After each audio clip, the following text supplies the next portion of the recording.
Hoax kembali diramaikan pendukung Anies yang merasa junjungan mereka adalah seorang yang bersih, rajin menyisir dan membongkar kesalahan penganggaran saat menjabat Mendikbud, terutama pada kasus kelebihan anggaran tunjangan profesi guru pada 2016 silam.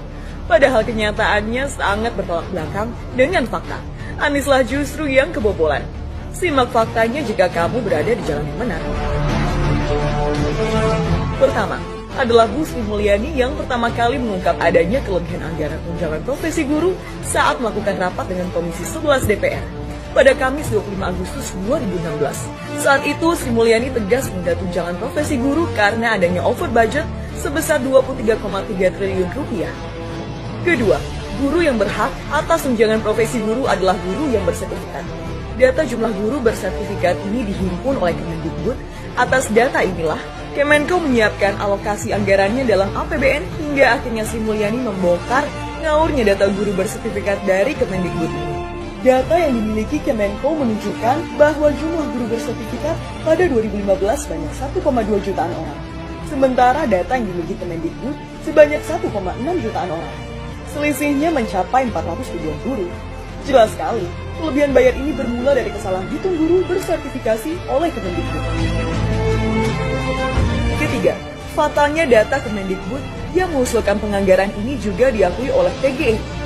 Gara-gara kasus ini, hubungan Anies dengan PGRI pun sempat memanas karena PGRI secara keras mengungkap ketidakbecusan Anies. PGRI menanyakan bagaimana mungkin pengelola guru bisa salah hitung anggaran tunjangan profesi guru yang tidak sesuai dengan kenyataan yang dibayarkan. Keempat, Wakil Presiden Yusuf Kala saja mengakui dan ikut bersyukur Menteri Keuangan Sri Mulyani menyelamatkan kelebihan dana anggaran tunjangan profesi guru di APBN 2017. Yusuf Kala yang dekat dengan Anies pun paham, bukan Anies, Mendikbud saat itu yang menyelamatkan anggaran, melainkan Bu Sri Mulyani. Kiranya inilah alasan mengapa Anies akhirnya dipecat dari jabatannya sebagai Mendikbud, karena ketidakbecusannya mengelola pendidikan dan kegagalannya mewujudkan guru yang profesional dan bersertifikasi. DKI yang kita harapkan, Anies Baswedan yang begitu jelas Islamnya, Arab lagi kan, nggak mungkin nggak lah. Ya. Kader saya di HMI 4 tahun 8 bulan jadi gubernur, mana peraturan pergub saja yang melarang miras misalnya. Mana perda Islam apalagi yang akhirnya tidak berani juga menegakkan hukum Islam. Ada PSI alasan, oke lah perda susah, pergub dong. Pergub siapa yang mau dialami, mau dilawan? Nggak ada, dia sendiri pergub. Tapi sekarang orang sedang euforia, dia mau dicapreskan lagi. Bagaimana umat terjebak lagi, bodoh lagi, masuk lagi ke lubang yang sama yang keledai saja tidak mau. Kok kita lebih rendah dari keledai? Saya tidak mau mendistribusikan orang dan tidak ada kesan ambisius. Saya mau enggak ada. Kalau misalnya memang Anies betul mau maju dan dia tekad mau menegakkan hukum Islam dan menyatakan perlawanan sama Jokowi, saya jadi pendukung dia. Saya pendukung. Tapi dia tidak lakukan itu. Malah terus main lobby-lobby aja, pencitraan dan seterusnya. Tidak ada. Banjir tetap banjir, macet tetap macet, kriminalitas Jakarta. Anda tahu, 2 menit sekali terjadi pencurian, 4 jam sekali terjadi perkosaan. Itu baru data yang bisa kita kolek dalam pengertian intelektual. Kita ngerinya, tapi kenapa kita begitu tenang-tenang saja? Karena korbannya bukan kita atau keluarga kita. Nanti saatnya nanti keluarga kita ada yang kena, kamu baru tahu hidup di negeri yang jahiliyah ini. Oleh karena itulah, mari kita berbuat di depan mata ini untuk bagaimana Indonesia ini bertakwa kepada Allah. Yang namanya kolonialisme itu di depan mata, dirasakan sehari-hari. Dulu kita semua pribumi ditindas dan dikalahkan. Kini telah merdeka. Kini saatnya kita menjadi tuan rumah di negeri sendiri. Kalau kita mau berdebat dalam konteks kontestasi, berdebat. Kalau kita punya gagasan, tawarkanlah kepada rakyat. Tapi jangan menyakiti kelompok per kelompok. Jangan kau bawa suku, jangan kau bawa golongan kamu, jangan kau bawa isu agama. Buat Indonesia itu given.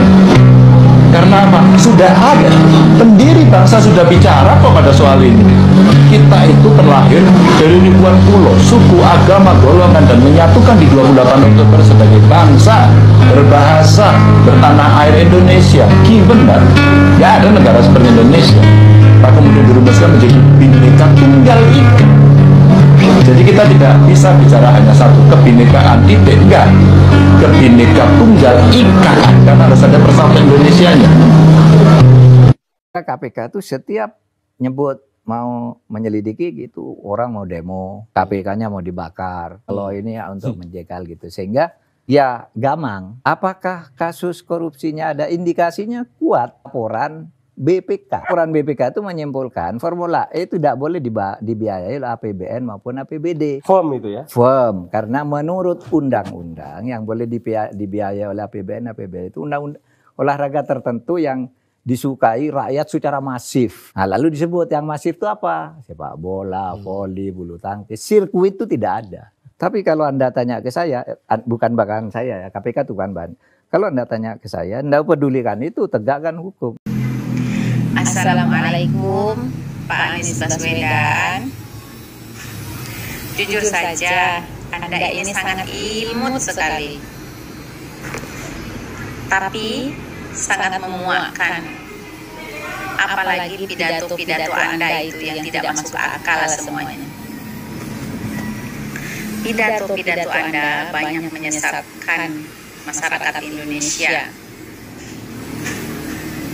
Mungkin bagi pendukung Anda, pidato Anda itu terlalu indah. Tapi bagi kami orang waras, tidak mungkin seorang Anies Baswedan bisa jadi presiden. Waktu kemarin, di hari kebangkitan Pancasila, Anda memposting gambar Garuda Pancasila dengan yang sudah dirubah semuanya. Semua lambang-lambangnya Anda hilangkan. Maaf Pak Anies, bukankah itu satu kesalahan? Sebagai cawapres, harusnya Anda berpikir dulu sebelum memposting gambar Garuda Pancasila yang sudah dirubah. Bukankah itu ada dalam undang-undang siapa yang merubah mendapat sanksi atau hukuman? Bisa 5 tahun penjara Pak Anies. Anda bisa gagal menjadi cawapres. Dan terus terang saja, saya tidak akan memilih Anda. Masih banyak lagi pribumi Indonesia yang lebih bagus daripada Anda. Masih banyak anak-anak pribumi yang hebat-hebat, yang cerdas. Dari ujung, dari Sabang sampai Merauke. Masih banyak lagi anak-anak bangsa yang bisa membanggakan Indonesia. Maaf Pak Anies, jangan marah. Ini sebagai emak-emak, saya mengutarakan pendapat saya. Stop semua pidato Anda yang menyesatkan. Terima kasih. Assalamualaikum.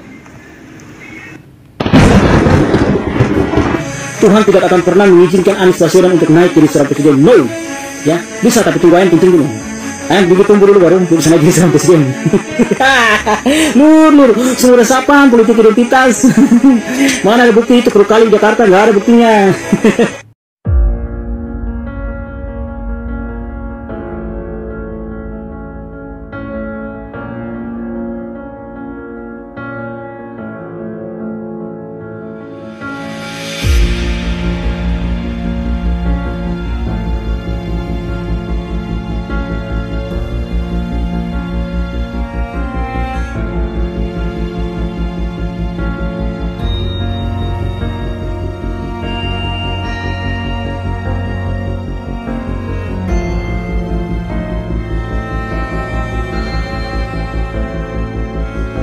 Survei membuktikan bahwa elektabilitas Anies makin melorot. Tapi kenapa mereka pendukungnya itu berkoar-koar bahwa mereka dijegal, Anies dijegal? Kemungkinannya karena mereka ini denial, tidak mau mengakui kelemahan sendiri lah gitu kira-kira. Dan juga mereka ini gemar sekali dengan narasi dizalimi gitu ya. Narasi bahwa kami ini sebenarnya kuat tapi dizalimi oleh lawan politik gitu. Kalau ada apa-apa yang mereka alami kekalahan lah ya.